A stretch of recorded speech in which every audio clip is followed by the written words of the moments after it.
Hi, I'm Candice Malcolm, and this is the Candice Malcolm Show. We have a great show for you today. I am very pleased to be joined by my co-founder here at Juno News, Keean Bexte. Keean is a fantastic reporter and journalist, and he has done what he does best, which is expose the powerful and the corrupt. And Keean has an incredible breaking news story that has just come out on Juno News exposing the Calgary Confederation candidate named Thomas Keeper. Really unbelievable and explosive details in this story. So Keean, welcome to the show. Thank you so much for joining us. Thanks for having me.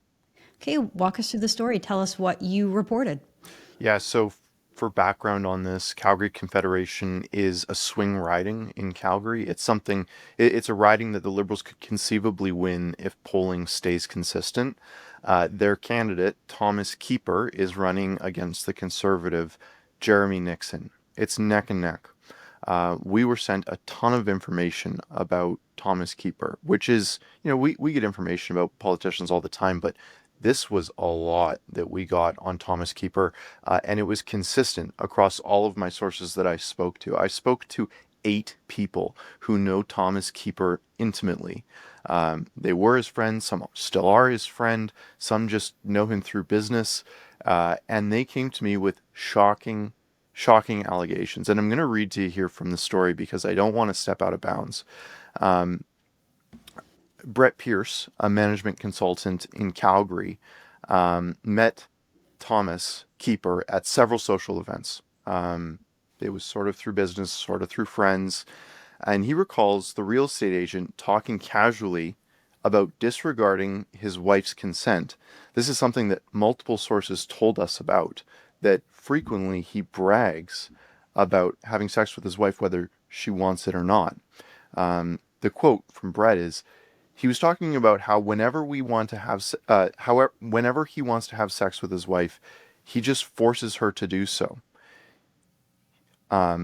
Brett asked him, he said, is she okay with that? And he said, I'm her husband. She has to be okay with it. That is one example of him treating women with, allegedly, huge amounts of disrespect. That's putting it lightly. One of our sources said to his face that is effing rape, Thomas. Your wife says no. It is effing no, not you'll take it whether you like it or not. Another fellow who did business with him and was not his friend said, quote, he's a psychopath. I'm not qualified to give mental health diagnoses, but this guy is a psychopath. That was corroborated by pretty much everyone that we spoke to, saying that they got really weird feelings whenever they talked to Thomas Keeper, and the way that he treated other people, especially women around him, was shocking, to say the least. It's so unbelievable, Keean. I can't believe those. I can't believe what I'm hearing about the way that a man allegedly treated his own wife. So disturbing. Obviously, there's not been charges laid against him. And that's There's only no. half of it. That's Okay. that is one example that we reported on. There's several examples. Some we haven't reported on yet. We're waiting for Thomas to answer some questions, and we're waiting to send these out as we get more information. I could give you another example Yeah, sure. of when. Let's just explain to the viewer. So Thomas Keeper was a real estate agent prior to entering politics. So he has a career in Calgary, a well-known person. Seems like he's very social, has a wide circle of friends in Calgary as a realtor. So a fairly high-profile person, someone who's known to a lot of people. And this is his first time jumping into politics. Is that correct? Yeah, he's been involved with several progressive candidates in Calgary City Council, from my understanding, namely Jean-Carlo Carra. Whether Carra knew these allegations about Keeper when he was involved in his campaign, I don't know. I don't know the extent that he was involved there. I've just seen pictures of them together at campaign events. Um, but this is his first real personal foray into politics himself. This is not the first time he's been in the news, though, mind you. The first story we published was a republication of a story that was published in the United Kingdom about Thomas Keeper breaking his legs so that he could grow 4 inches, so that he would be more appealing to women. He said that, he didn't say this, but his wife said this, that people at his original height, she just wasn't attracted to. After we've learned all that we have learned about Thomas Keeper, I'm starting to understand that maybe it's not his height that was the problem, and maybe he was dealing with some other issues. I think that he has Wow. some mental health problems, honestly, if I could be honest, and just Well, um, there's a lot of like you said, you spoke to a lot of sources, a lot of corroborating evidence to point to these allegations being true. Why don't you walk us through a couple more allegations that you've been able to uncover here, Kian? the most egregious event. Well, perhaps not the most egregious, but the one that we have the most evidence for that is shocking, that backs up everything else that we reported on, was an event in Calgary called Top 40 Under 40. Thomas Keeper was in attendance there with his wife.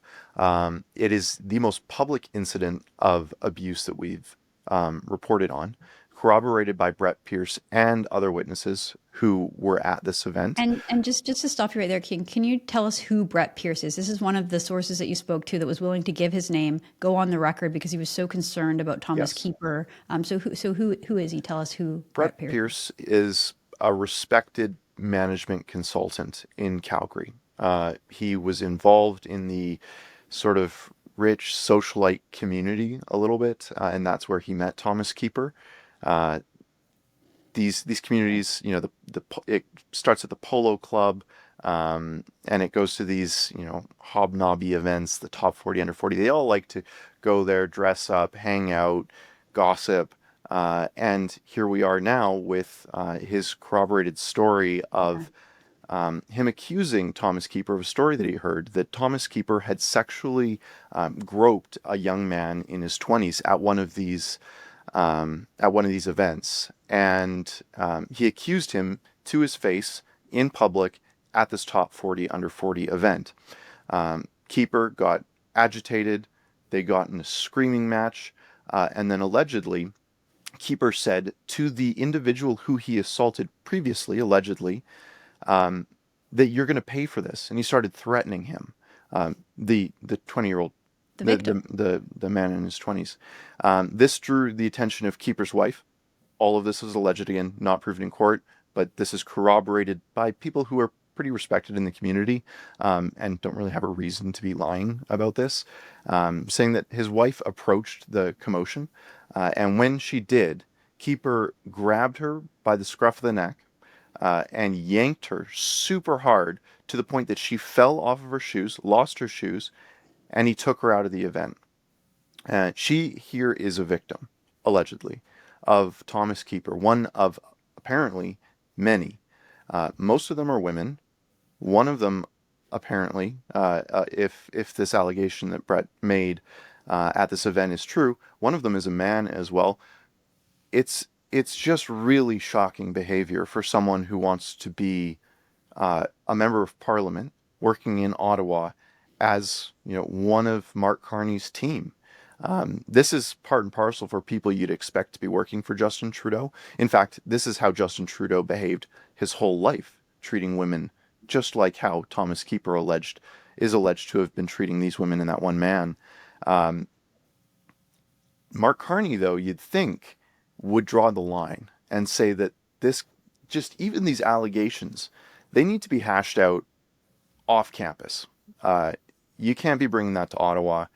Sort that out before you try to run for politics, because this is really unbecoming of everyone that he is associated with, everyone in the Liberal Party that is condoning this tacitly, just by these allegations being out there, but from so many people. Now, like we said, we haven't yet uh, published anything about any criminal charges or criminal reports about him. We might have more to come later. I don't want to spoil that yet, and I want to wait until our research is done. But just from this story, the people that we've spoken to, the sources, the 8 sources that we spoke to, most of them said in one way or another that this should be disqualifying for public office. And the fact that the Liberals are not even looking into this, we reached out to the Liberal Party so that they would comment on these allegations of sexual and physical abuse, and they've said nothing. Wow. And tell us about the candidate vetting process, because typically when a campaign is selecting candidates in the various ridings, they have to go through some kind of screening process where they have to, show, do they have a criminal background? Do they have any incriminating things? Do they said anything publicly that might preclude them from being elected? And usually a lot of this stuff does come out in that process. Do we know anything about what the Liberals have done and if they know about these allegations? Well, Mark Carney says that the famed Liberal Green Light Committee, which is the green light to say, yeah, you can be a candidate, is rigorous, thorough, and respected. He said this when he was talking about the original candidate for Ottawa Nepean, Chandra Arya, who is disqualified, did not get the green light to run and be a candidate. Apparently, they did investigations into his background, into his finance, all this stuff, said, no, you can't do it. And they've done that for many candidates across the country. So we can only assume that their vetting of Thomas was thorough.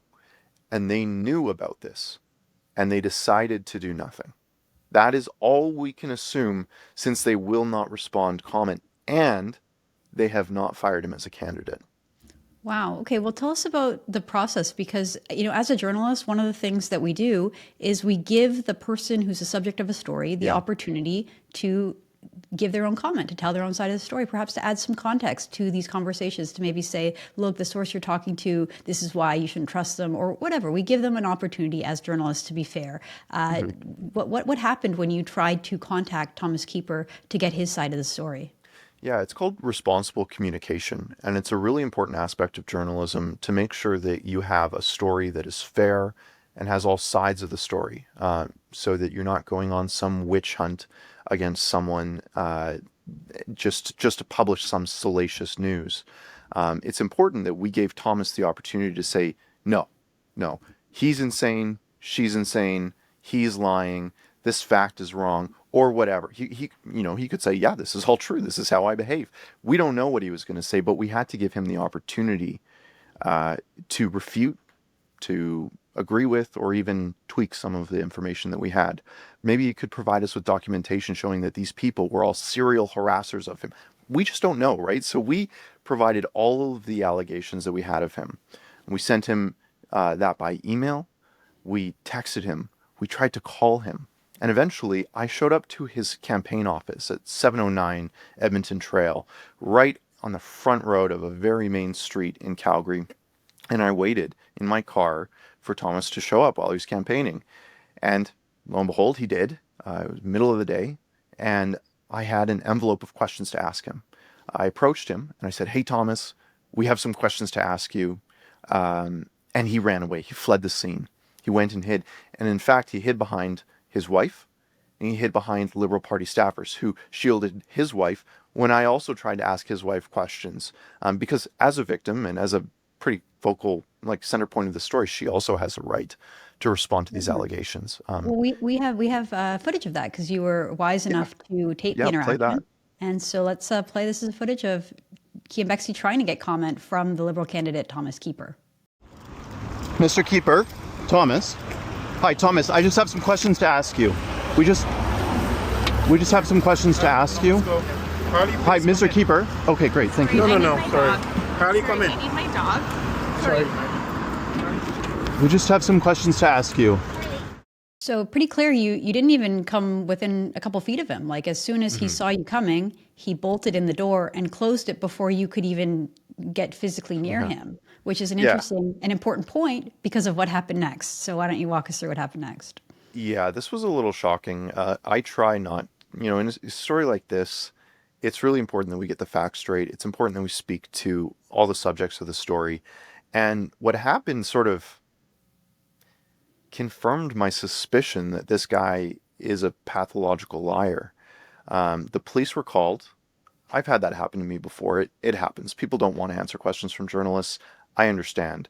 He called the police, and the police spoke to me, and they arrived. I mean, you might want, I think we have video of this too, but I'll describe it.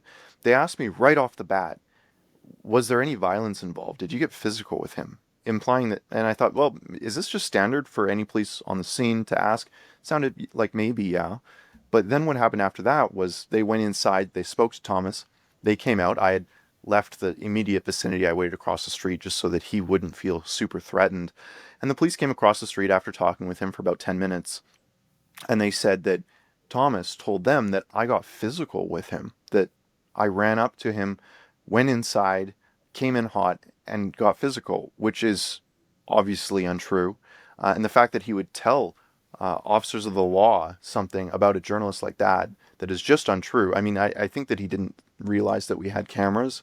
They were hidden cameras, so he probably thought he could get away with a lie, which horrifies me about, if he was a politician, I guess he would fit in Ottawa. But just the casualness of this lie, supposed lie, I suppose, we didn't hear him say this to the police, but the police told me that he did say that, and it would be the basis for a restraining order against me. Which, again, a politician getting a restraining order against a journalist because they have a story that is huge, breaking, and really damaging to his reputation. That's pretty crazy to do in a free country, to abuse the system, the court of law, and the justice system to your own benefit as a politician, as a liberal politician. It's crazy. I think we should play the clip though, because Yeah, it sounds we do have wild. sorry to interrupt you. We do have the clip of Keean Bexte interacting with the police in Calgary. Let's show that clip. At any time, was there any physical contact or anything like that? No. Any threats? No, not to me. No. Okay. Or to him, obviously. Yeah, just the nature of the interaction is just you asking them for some questions. Stuff. Yeah. They may seek a restraining order. If the restraining order gets granted, there may be a clause in there with no communication. Just be careful. Okay. You'll get served a copy of it before it is. Okay. So I heard your side of the story. I heard his side of the story. I guess he's claiming you went in and came in kind of hot and made physical contact with him. What?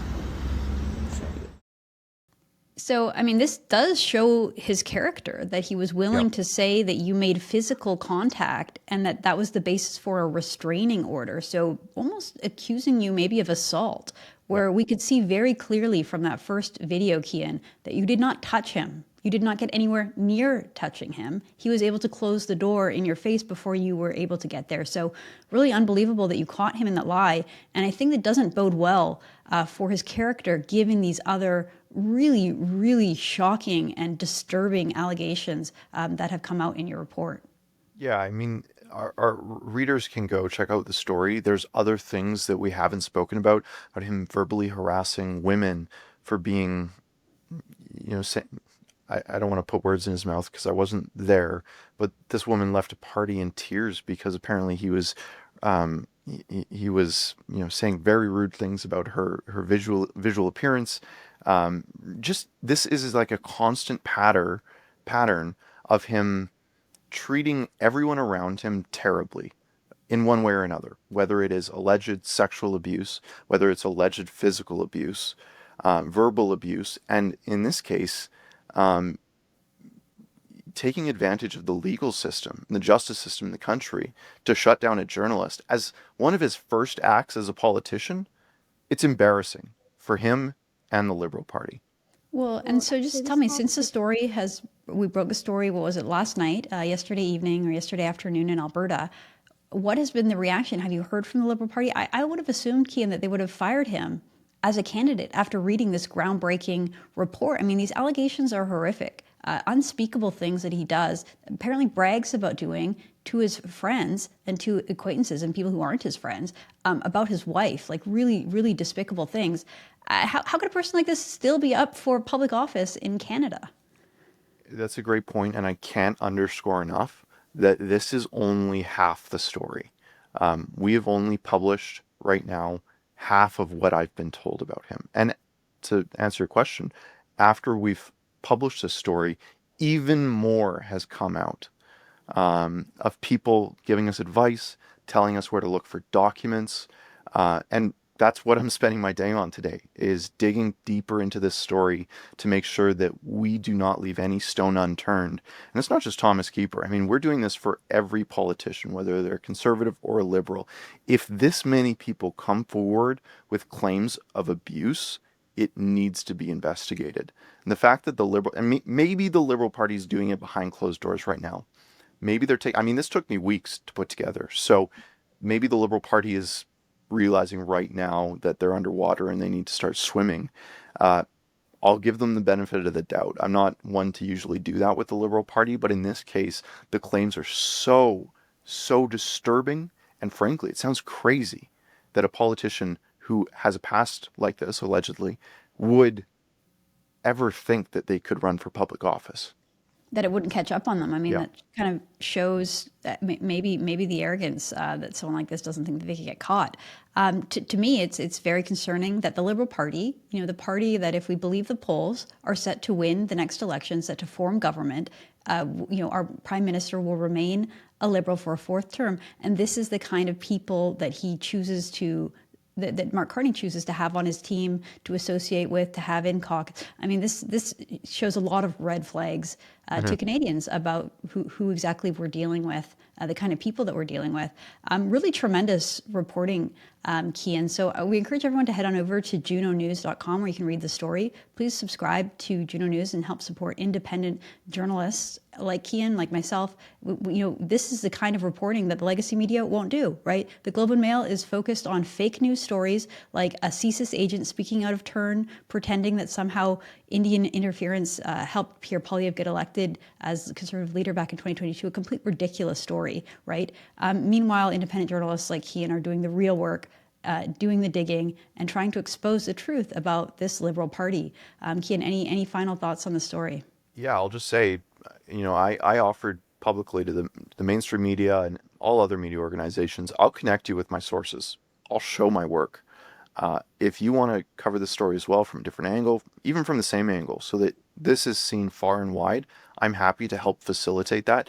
So far, no response. We published it yesterday afternoon, and it's tomorrow morning now, so we'll see what happens. But I'm less interested in what the CBC thinks of this, and I'm more interested in what Mark Carney thinks about this.